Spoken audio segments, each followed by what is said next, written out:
his dream and shows him visions of Menel and his village being attacked. Will wakes up with a jolt and runs, tracing Menel's footsteps to warn him of the upcoming danger. He finally reaches a village and spots a couple of humans are walking around, but he doesn't feel like anything has happened yet. Suddenly he senses an attack coming and rushes in front of the men to shield them from incoming arrows. But then he realizes that Menel is not in danger, he is the danger. Menel shoots more arrows at him, but Will blocks them, and the two guards alert the rest of the village, forcing Menel and his gang to retreat. Will accelerates towards them, and Menel uses his fairy magic to make him stumble and burn him, but he overcomes them using brute force. Will rushes towards Menel and knocks him down with a hit to his gut, and then quickly captures the rest of the perpetrators by using his web magic. The villagers arrive at the location and begin quarreling among themselves. One of them thanks Will for saving their village and explains that this area was called Beast Woods, and the population around here consisted mostly of outlaws. The attackers this time were from the neighboring village, and he doesn't know why they raided this village, as they are on good terms. After that, the village chief comes and thanks Will, and after earning the assurance that he will save them again if the need arises, he decides to interrogate the raiders to find out their motive. As morning comes, he learns that Menel's village got destroyed by a bunch of demons, who took everything from them. Now, they have no choice but to raid nearby villages to sustain themselves. Menel declares that the raid was his idea and requests that only he should be punished, and the village chief orders him to be executed, despite feeling sympathy for him. However, Will intervenes and offers to compensate for the crimes of the raiders using the money he got from Gus, stating that his goddess tells him to be kind and give everyone a chance to redeem themselves. The village chief ends up agreeing, and the perpetrators get released, and the survivors of the other village who didn't attack them get shelter. After that, Will hires Menel to lead him towards the demons hiding in his village so that he can defeat them, as it is his job as Gracefield's devotee.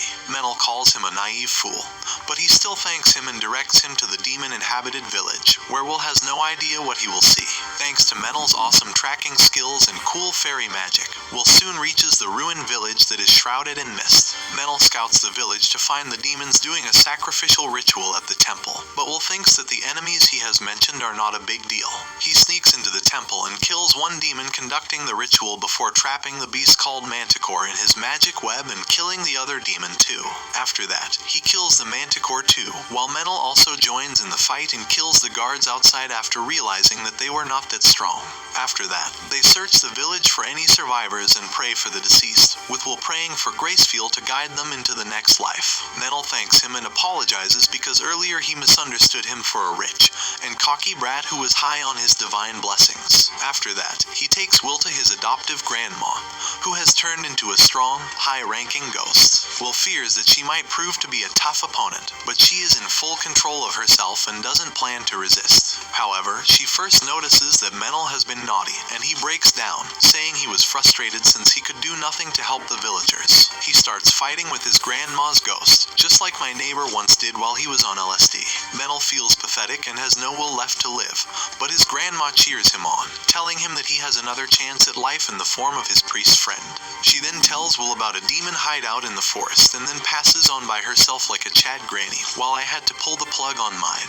Later, the villagers return to find their homes destroyed, and Menel takes Will to a spot where he talks about his past. His mom was into humans and had him as a half-blood elf, and he ran away because his villagers were constantly bullying him after her death. He became an adventurer here but was betrayed by a teammate, and somehow he made it to this village. That was where he met a mommy, who led him on the straight and narrow. However, he didn't age like humans, so he stayed a teen while she became a grandmother, and he sometimes feels lonely because of that. Menel then abruptly switches to professional mode and asks Will to bless him as Gracefield's priest and make him join as her devotee. Will is taken aback by how he suddenly moved from an emotional story to business talk, but he blesses him, and then they return to the party the villagers are throwing for them.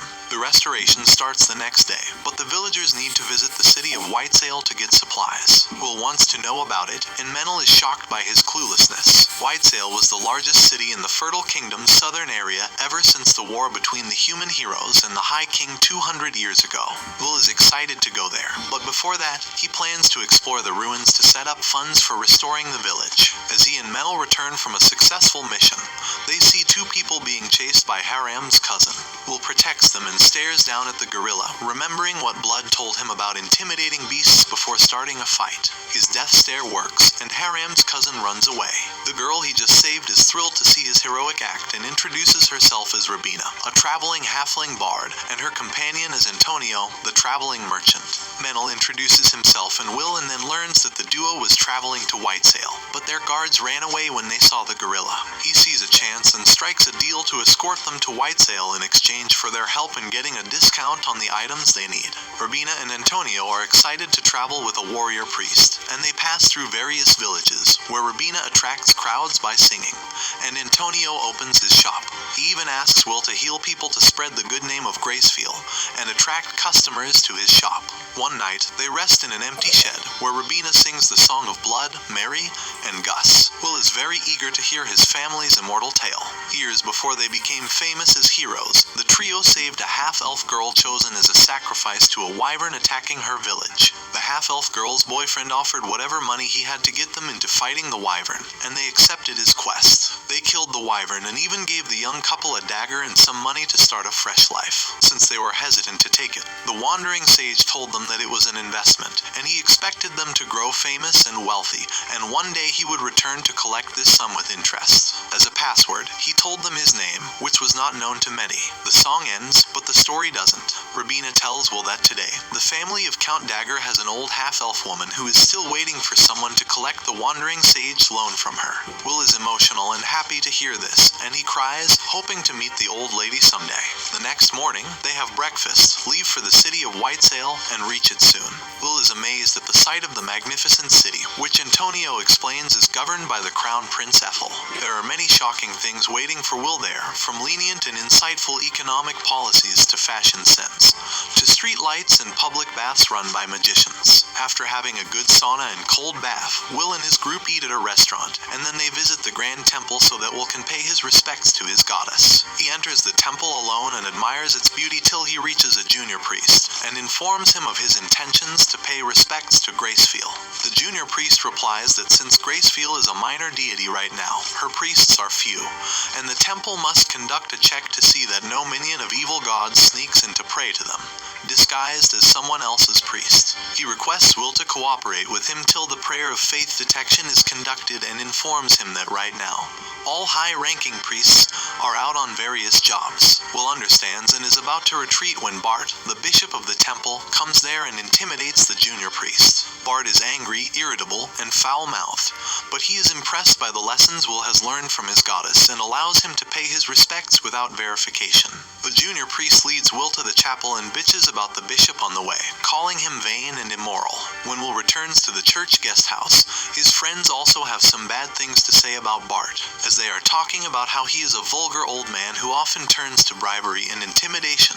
The warning bell rings. Will looks outside to find that a wyvern has attacked the city and thrown everyone in complete chaos. The church is full of injured people, and everyone is on edge. Will can't contain himself and rushes to the rooftop to help everyone.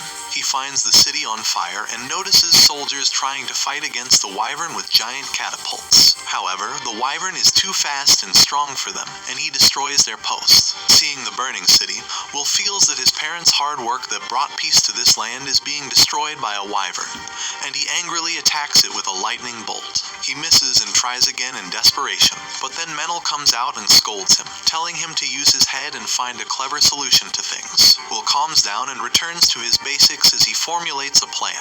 He asks Menel to channel his fairy magic to support him with a long-range wind spell, and he combines it with his lightning-imbued spiderweb. They send their combined attack after the wyvern, shocking and restraining it with the web. The wyvern frees itself without any damage, but now it is more aggressive than before and rushes to attack Will, who uses his goddess's grace to create a giant barrier surrounding the temple. The barrier blocks Wyvern's fire breath, but it shatters when the monster attacks it with its claws covered with a nasty miasma. Menel uses wind magic to cast the wyvern to the ground, and Will ties it up with magic chains. The monster tears them apart, but Will accelerates towards it and stabs it. The wyvern is still not dead and about to attack everyone in the temple, and Will wonders how to stop it. He remembers what Blood told him about leaving everything to brute force if nothing else works, and he jumps at the wyvern to strangle its neck. Will slams the wyvern to the ground and uses all his strength to snap its neck. As he gets up after killing the monster, he sees the people in the temple staring at him in silent bewilderment. However, Antonio and Rabina take charge and establish Will as the new hero, the Wyvern Killer, and everyone cheers for him. After that, Will is helping with moving the rubble aside when a priest comes and informs him that the prince has summoned him. Will and Metal visit the Prince Ethel, who wants to talk to them about their party that slayed the Wyvern. The prince thinks that the roles of warrior, magician, fairy user, and priest are divided among the 4 members of Will's party, but he informs him that he has 3 of those roles, and Metal is the fairy user. The prince is astonished to hear this, and he gets serious as he demands to hear the details, and Will loses what little confidence he had. Ethel then thanks Will and asks him to select a reward. Will only wants his help in subjugating the demons in the south, but the prince says it is next to impossible for him since that area is too far, and he cannot spare forces for that. Will replies that, in that case, he would like to assemble and fund a private army of mercenaries to defeat the demons. Apparently, that is too big of an ask, and the prince tells him that he could just kill him right now for overstepping his bounds. Will looks around and wonders if he can take the prince and his 2 guards at once, obviously in a fight, but then decides to be honest and to escalate the situation. He claims that, as a priest of Gracefield, it is his duty to march into darkness and save the suffering. The prince is impressed by his determination, and then suddenly the bishop barges into the room, accusing Ethel of trying to overstep the temple's authority by summoning a priest without his approval. However, Bart is left speechless when he learns that Will has requested permission to assemble a private army to liberate the villages of the Beastwoods. Ethel announces that he plans to appoint Will as a paladin and wants to share his joint custody with the temple. Bart is taken aback on hearing this proposal, and he withdraws with Will to consider it. On the way, Mel picks up a fight with the bishop, while Will tries to riz up Bart's adoptive daughter Anna, who assures him that though his father may seem like a prick, he is a good man at heart. Later, Will meets Bart in the temple and learns that he never uses his divine grace since he often needs to do immoral acts to assure the development of this land. He does not want to defile his god by using their blessings while bribing and threatening, and will finally gain some respect for the old man. After that, Bart tries to convince Will to give up on his mission to save Beastwoods, but he is adamant about fulfilling the oath he swore to his goddess. Bart is astonished by his almost foolish devotion and grants him his permission. After that, Will goes to a pub to look for glory hunters, hoping to get some adventurers who will fight alongside him for less money and more fame. His fame as the Wyvern Killer draws many men to him, but they are disappointed by